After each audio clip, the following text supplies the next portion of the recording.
ఏమండి, కుంకుమ పెట్టుకోవడం మర్చిపోయారు. లక్షలు లక్షలు కట్నం ఇచ్చే అమ్మాయిని కోడలుగా తీసుకొస్తాడు అనుకున్నా. ఆస్తి కాదు కదా, మా కులానికి మతానికి సంబంధం లేని అమ్మాయిని తీసుకొచ్చాడు.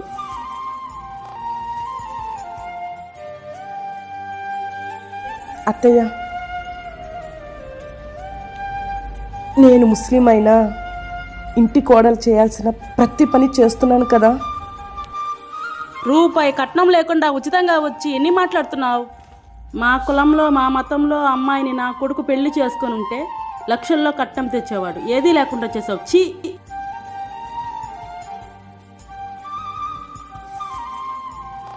నీకు నచ్చిన అబ్బాయిని ప్రేమించి పెళ్లి చేసుకున్నావు కదా, ఇప్పుడు మా దగ్గర ఎక్కడి నుంచి వస్తాయి డబ్బులు నగలు నీకు కట్నం ఇవ్వడానికి చెప్పు? అలా అనకమ్మా. నువ్వు గనక నాకు కట్నం డబ్బులు ఇచ్చావనుకో, మా అత్తయ్య వాళ్ళు చాలా బాగా చూసుకుంటారు.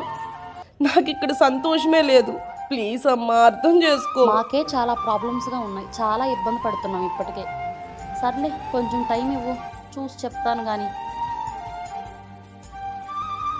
జీవితాంతం టైం సరిపోతుందా?